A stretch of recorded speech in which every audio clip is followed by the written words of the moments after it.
मेरे प्रिय भाई बहनों, मित्रों, मेरे साथियों, आप सबको जय मसीह की। मेरे प्रियो, आप सबका इस चैनल में स्वागत है। आइए हमारे साथ में सम्मिलित होइए और परमेश्वर के आशीषों का आनंद लीजिए। मेरे प्रियो, आप सब कुशल से हैं। हमें पूरा उम्मीद है कि आप सब कुशल से हैं।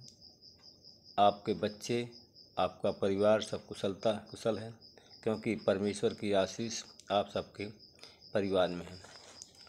मेरे प्रियो, अगर आप लोग पहली बार इस वीडियो को देख रहे हैं तो इस वीडियो को लाइक करें और सब्सक्राइब करना ना भूलें। मेरे प्रियो, मैं पहले वचन बताऊंगा, फिर आपके लिए, आपके परिवार के लिए प्रार्थना करूंगा। मेरे प्रियो, आपका वचन है भजन संहिता 102 अध्याय का 13वां वचन है।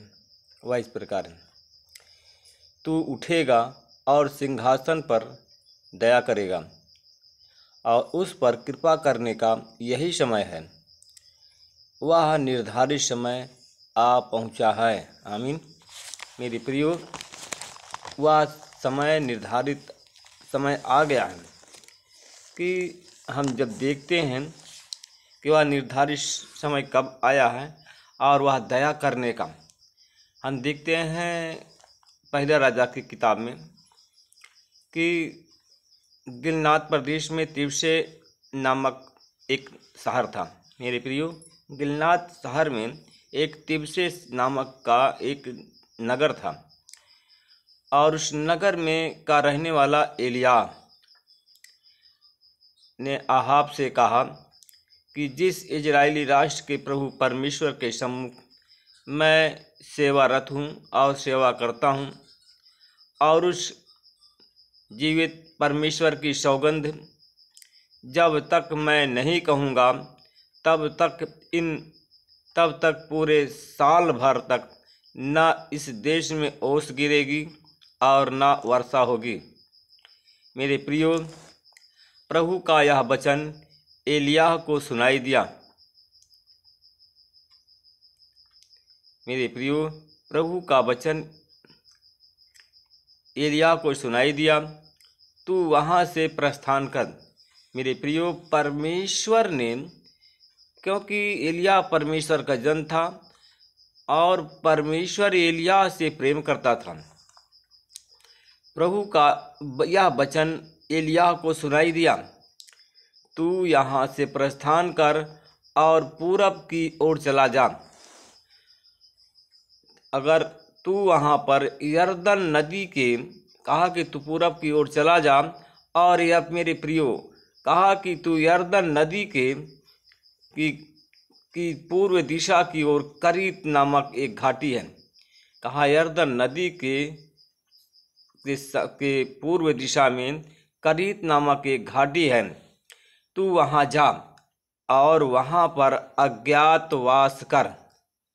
मेरे प्रियो, कितना कठोर, कितना उसको दिया आज्ञा, कहा कि वहाँ तू जा और अज्ञातवास वहाँ से कर और तू घाटी की बरसाती पानी को पीना। उसने कहा कि तू जिस यरदन नदी के घाटी पर जहाँ करीत में रहेगा और वो पानी पीने के लिए तुझे वही नदी का पानी पीना। और कहा कि मैंने कौवों को आदेश दिया है। उसने कहा कि मैंने कौवों को आदेश दिया है कि वहाँ तुझे रोटी पहुँचा देंगे।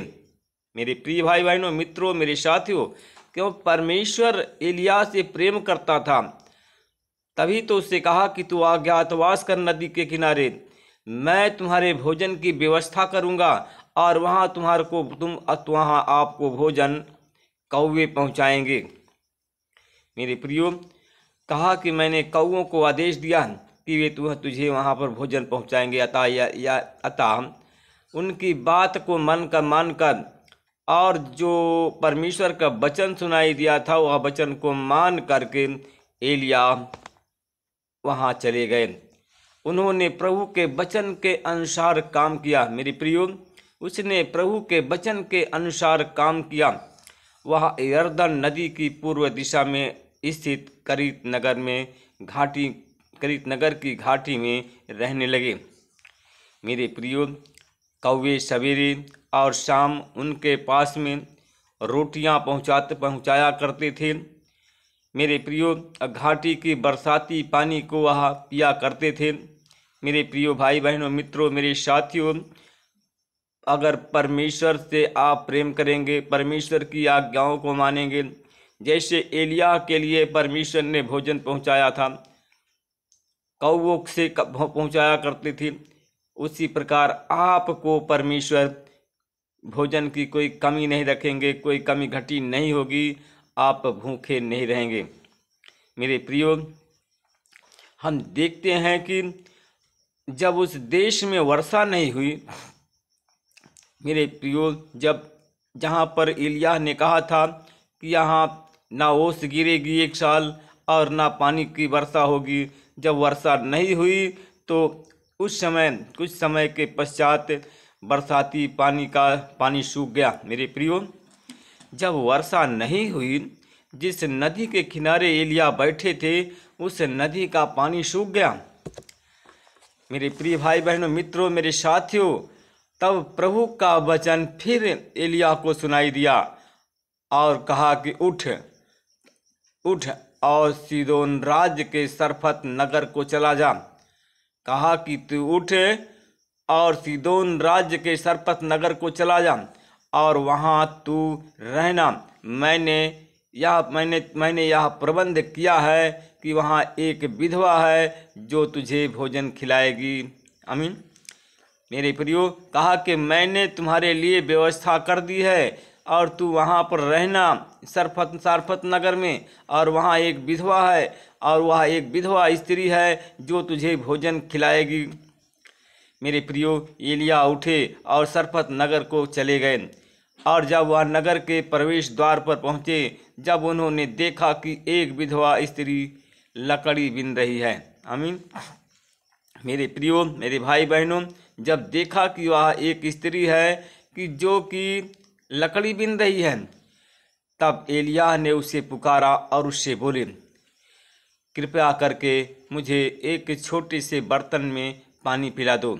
एलिय्याह ने उस स्त्री से कहा, कौन स्त्री से कहा? जिस स्त्री के बारे में परमेश्वर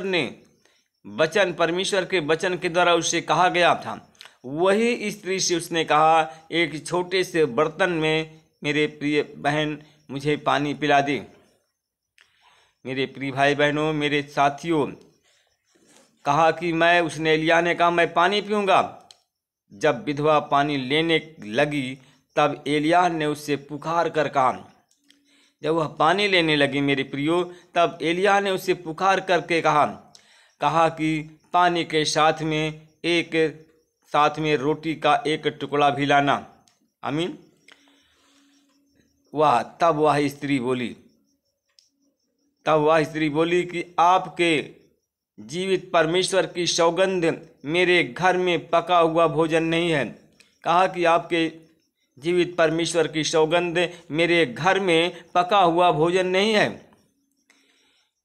मेरे प्रियो, और घड़े में मुट्ठी भर आटा है और कुप्पी में केवल एक नाम मात्र का तेल है। मेरे पास में एक मुट्ठी आटा है और नाम मात्र का एक कुप्पी में तेल है। मेरे प्रियो, मेरे भाई बहनों, मित्रों, मेरे साथियों, जब ऐसा उसने कहा तो उसने कहा कि मैं कुछ नहीं जानता हूँ। उसने कहा कि मैं कुछ नहीं जानता हूँ, क्योंकि मैं लकड़ी बीन रही हूँ। और मैं घर जा कर के कहा कि मैं और कुछ नहीं जानती, कि मैं लकड़ी बीन रही हूँ और लकड़ी बीन करके उस आटा की रोटी बनाऊंगी, मैं खाऊंगी और अपने पुत्र को भी खिलाऊंगी। मेरे प्रिय भाई बहनों, मित्रों, इसके बाद मुझे, क्योंकि अगर मैं भोजन आपको खिला देती हूँ तो इसके बाद भूखे मरना ही है। उसने अपने मन में ही सोचा कि अपने पुत्र के लिए मैं रोटी बनाऊंगी, तब हम खाएंगे, और इसके बाद हमें भूखे ही मरना है। एलिय्याह ने उससे कहा, उसने कहा कि एलिय्याह से कहा कि अगर हम रोटी नहीं खाएंगे, एक इतना है, अब मैं खाऊंगी, अपने पुत्र को भी खिलाऊंगी, अब बाकी हमें भूखों ही मरना है। एलिय्याह ने उससे कहा, मत डरो, घर जाओ, जैसे तुमने कहा है, जैसे मैंने तुमसे कहा है वैसा ही करो, पर पहले ही जो आटे की रोटी बनाओ, उस आटे की रोटी पहले मुझे दो। मेरे प्रियो, मेरे भाई और बहनों, मेरे मित्रों, और कहा कि उसके बाद में तुम और तुम्हारे पुत्री के लिए अपने रोटी बनाना। इजरायली राष्ट्र का परमेश्वर प्रभु यूँ कहता है, उसने कहा कि इजराइल राष्ट्र का प्रभु है, परमेश्वर ने कहता है, और उस दिन कहता है कि जिस दिन तक मैं भूमि पर वर्षा नहीं करूँगा, उसने कहा कि प्रभु परमेश्वर कहता है, जिस दिन तक मैं वर्षा नहीं करूँगा और उस दिन तक तुम्हारे घड़े का आटा समाप्त नहीं होगा और कुप्पी का तेल नहीं चुकेगा। आमीन। मेरे प्रियो, परमेश्वर का जन जैसे कहा वैसे उसके लिए हो गया। आइए हम आपके लिए और आपके परिवार के लिए प्रार्थना करते हैं। परमेश्वर पिता, मैं धन्यवाद करता हूँ, उन भाई और बहनों के लिए प्रार्थना करता हूँ। परमेश्वर पिता, आपकी महानता है। परमेश्वर पिता, आपने रात भर हमको सुरक्षित रखा, हमारे पत्नी बच्चों को सुरक्षित रखा और इस चैनल परिवार को सुरक्षित रखा। प्रभु जी, मैं आपका धन्यवाद करता हूँ। और प्रभु जी, मैं आपसे विनती प्रार्थना करता हूँ, परमेश्वर पिता, जो हमारे साथ में जुड़े हुए हैं, जैसे एलिय्याह को आपने दर्शन दिया था, जैसे एलिय्याह सेवा करता था, वैसे हम भी सेवा करते हैं। परमेश्वर पिता, उन भाई बहनों के लिए प्रार्थना करते हैं। परमेश्वर पिता, जिनके घर में कोई बरकत नहीं हो रही है, परमेश्वर पिता, जैसे हमको परमेश्वर ने वचन में बताया, जिनके घर में बरकत नहीं हो रही है, आपकी आशीष नहीं पहुंच रही है, उस घर में कलह ही कलह मची हुई है। परमेश्वर पिता, मैं धन्यवाद करता हूँ उन भाई और बहनों को जो हमारे इस चैनल परिवार में जुड़े हैं, इस प्रार्थना को सुन रहे हैं, देख रहे हैं। मैं परमेश्वर पिता, मैं उस परिवार के लिए प्रार्थना करता हूँ, उस परिवार में आपकी शांति हो, आपकी आशीष उस परिवार में बनी रहे। परमेश्वर पिता, जो शैतान ने छीन लिया है, जो कुछ वस्तु, उस परिवार में पुनः फिर मिल जाए। परमेश्वर पिता, मैं धन्यवाद करता हूँ, उस परिवार के लिए प्रार्थना करता हूँ जिसकी आपने हमें दर्शन दिया है, जिस परिवार के लिए मेरे प्रिय भाई बहनों, मित्रों, मेरे दोस्तों, परमेश्वर ने दर्शन में हमें बताया है कि एक परिवार है, वो एक परिवार है, वो परिवार में बहुत परेशानी है। जैसे एलिय्याह ने कहा था, एलिय्याह ने को परमेश्वर ने दर्शन में कहा था, यहाँ ना ओस गिरेगी और ना वर्षा होगी 1 साल तक। परमेश्वर पिता, मैं धन्यवाद करता हूँ आपका, आपने दर्शन दे करके हमें बताया। उस भाई के परिवार में 1 वर्ष से ना कोई आमदनी है। परमेश्वर पिता, ना कोई आमदनी है और ना तो उस घर में शांति है। परमेश्वर पिता, आपने उस भाई के परिवार में आशीष देने जा रहा है और वो भाई इस चैनल में जुड़ने जा रहा है। मैं धन्यवाद करता हूँ परमेश्वर पिता। मैं उस भाई के परिवार में, परमेश्वर पिता, आपने बहुत से संकट दे दिया। वो परिवार गरीब है और उस परिवार में कई लोग, जितने लोग हैं बीमार सब हैं। परमेश्वर पिता, आज उस परिवार को चुन लिया है, उस परिवार को बचाने जा रहा है। हम आपका धन्यवाद करते हैं। मैं परमेश्वर पिता उस परिवार के लिए प्रार्थना करता हूँ। परमेश्वर पिता, जितने लोग हमारे इस चैनल परिवार में जुड़े हुए हैं, परमेश्वर पिता, उन सब पर प्रभु आपकी आशीष बोलता हूँ। उनकी हर एक कमी घटी आप पूरा करें, उनकी हर एक ज़रूरत पूरा करें। परमेश्वर पिता, मैं धन्यवाद करता हूँ आपने हमें जो दर्शन में दिखाया है, जिन जिन परिवार के लिए, मैं उन सब परिवार पर आपकी आशीष बोलता हूँ। आपका अनुग्रह हो, आपकी दया हो। परमेश्वर पिता, वो परिवार बचाए जाए, जैसे एलिय्याह ने उनके परिवार में किया था। उस विधवा स्त्री के जिस परमेश्वर पिता, जैसे आपने वचन में बताया था, जिस विधवा स्त्री थी, आपने उसके जो घड़े में आशीष दिया था, उसके कुप्पी के तेल में आशीष दिया था, वैसे ही परमेश्वर पिता तू उन गरीबों पर अपनी आशीष उड़ेलने जा रहा है। परमेश्वर पिता मैं धन्यवाद करता हूँ कि आपने अपनी कृपा, अपनी दया उस परिवार पर किया। मैं आपका धन्यवाद करता हूँ परमेश्वर पिता। एक और ऐसा परिवार है जिसे आपने चुना है और वो भी अज्ञातवास में है, वो भी अकेला। अज्ञातवास का मतलब वो अकेला पड़ गया है। उसके घर के चारों तरफ सब उसके बैरी हैं, उसके सारे रिश्तेदार उसके बैरी हैं। वह परिवार इस समय बहुत परेशान है, खाने तक का मोहताज है। जैसे आपने परमेश्वर पिता कौवों के द्वारा भोजन उन्हें भेजता था और नदी में पानी पीने के लिए कहा था, आज परमेश्वर पिता तू उनके परिवार में भोजन की व्यवस्था कर रहा है। मैं धन्यवाद करता हूँ परमेश्वर पिता इस वचन के द्वारा। जिनको परमेश्वर पिता, जिनको नौकरी नहीं है, नौकरी की आशीष दें, हर एक मनोकामना उनकी पूरा करे परमेश्वर पिता। इस प्रार्थना को हम यीशु के नाम से मांगते हैं, आमीन।